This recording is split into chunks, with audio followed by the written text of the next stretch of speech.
Hello everyone, welcome again to my channel let us be professional. आपका हमारे channel पे एक बार फिर से स्वागत है।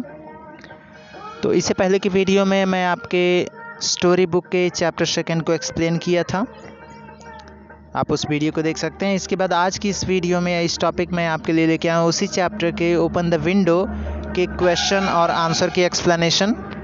इस चैप्टर के क्वेश्चन और आंसर को एक्सप्लेनेशन मैं आपके लिए लेके आया हूँ। तो बिना किसी देरी के लिए आइए स्टार्ट करते हैं। उससे पहले अगर आप चैनल पे नए हैं तो चैनल को सब्सक्राइब कर दीजिए और बेल आइकन को प्रेस कर दीजिए। तो आइए बढ़ते हैं अपने क्वेश्चन और उनके आंसर की तरफ।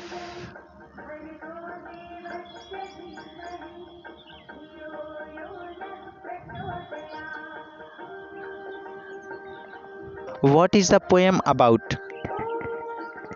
मैं आंसर द क्वेश्चन जो बी सेक्शन है इसकी बात कर रहा हूँ। क्वेश्चन फर्स्ट है what is the poem about. यह पोएम किसके बारे में है, यानी किस चीज़ के बारे में है, किससे संबंधित है, इस क्वेश्चन में पूछा गया है। तो इसका आंसर है the poem is about a child who imagines a race between two raindrops. यह कहानी एक बच्चे के ऊपर बनाई गई है जो कि इमेजिन कहानी है, यानी काल्पनिक कहानी है। कल्पना की गई उस बच्चे के द्वारा, सोच रहा है और बिटवीन टू रेनड्रॉप्स, दो पानी की बूंदों के बारे में सोच रहा है। ये स्टोरी बेसिस है। इसके बाद दूसरा क्वेश्चन है आपका assume that the two raindrops were racing against each other।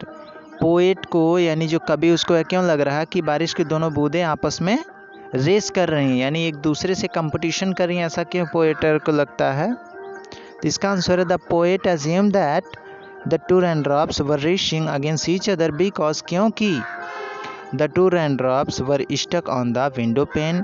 वो दोनों पानी की बूंदें उसकी विंडो की जो पेन था उस पर रुकी हुई थी। At the same height, same ऊंचाई पर थी, मतलब एक समान थी।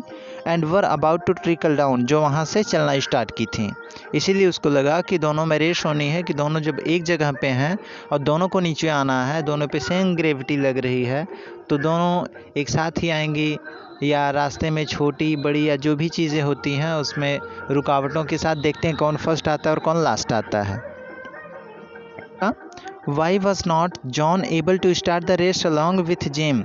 जो बता रहा है जो जॉन है वह जेम्स के अलॉन्ग जो है रेस को क्यों नहीं स्टार्ट किया था, यानी तुरंत एक साथ क्यों नहीं किया था।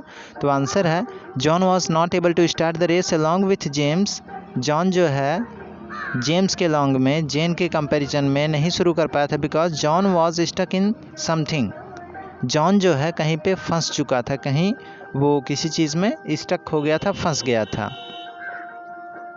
Who was James taking to when John quickly hurried by। बता रहा who was James talking, Jem जो है किससे बातें करने लगा था।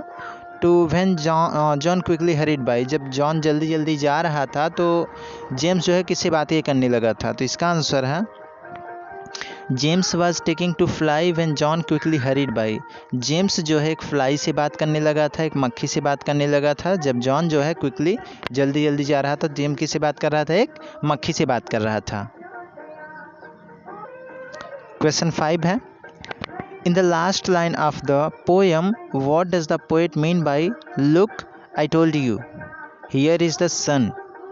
इस लाइन में राइटर के द्वारा इसका क्या मतलब है, उन्होंने किस चीज़ को बताया हुआ है।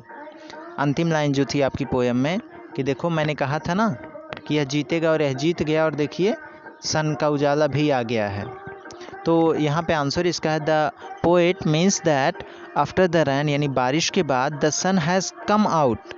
सूर्य जो है बारिश के बाद बादल हटे उसमें से बाहर निकला। As to celebrate the win, इसकी जीत को एंजॉय करने के लिए, सेलिब्रेट करने के लिए देखिए सन भी बाहर निकल आया।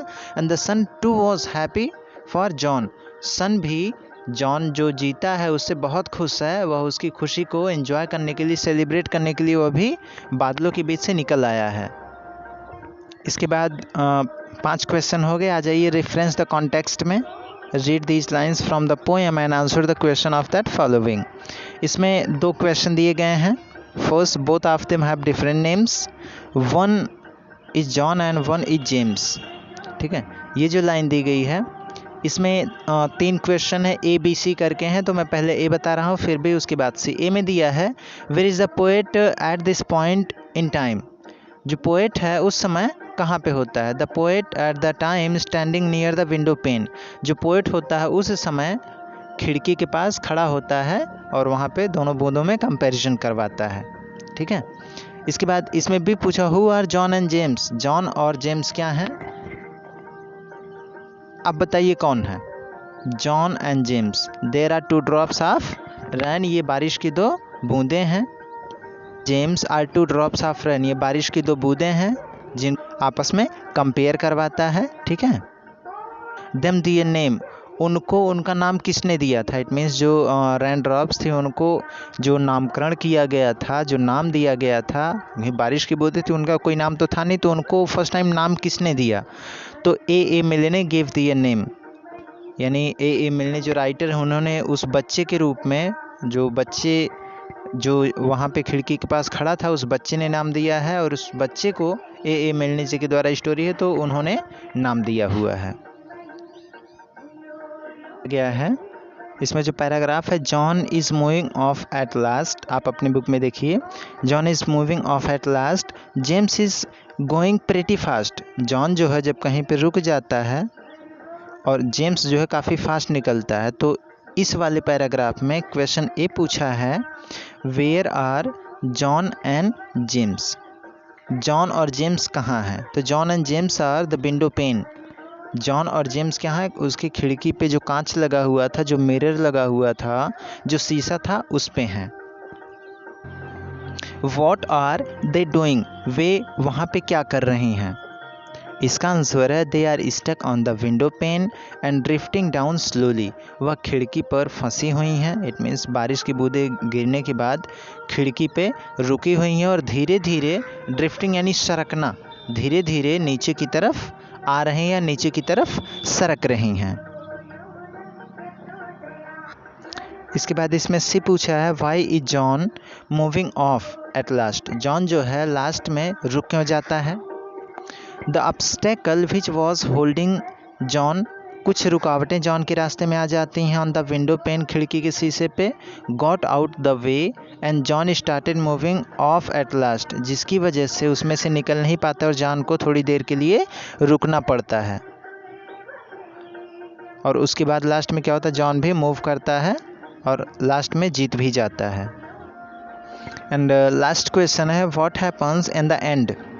What happen in the and का मतलब अंत में क्या हुआ, यानी इस स्टोरी के लास्ट में, फाइनल में क्या हुआ? तो इसका answer in the end John won the race and the sun comes out in the celebration. अंत में क्या होता है? जॉन जो है जीत जाता है और सूरज उसकी खुशी को एंजॉय करने के लिए, सेलिब्रेट करने के लिए बाहर आता है। ठीक है, तो आपके ये सारे क्वेश्चन और आंसर कंप्लीट हो चुके हैं। क्वेश्चन और आंसर की एक्सप्लेनेशन अच्छी लगी होगी, तो इस चैप्टर को आप अपनी नोटबुक्स में कंप्लीट कर डालिए, राइट कर डालिए और इसको अच्छे से रिवाइज़ कीजिए, जिससे नेक्स्ट चैप्टर हम आसानी से कवर कर सकें। और तब तक के लिए thank you, have a nice day, bye bye.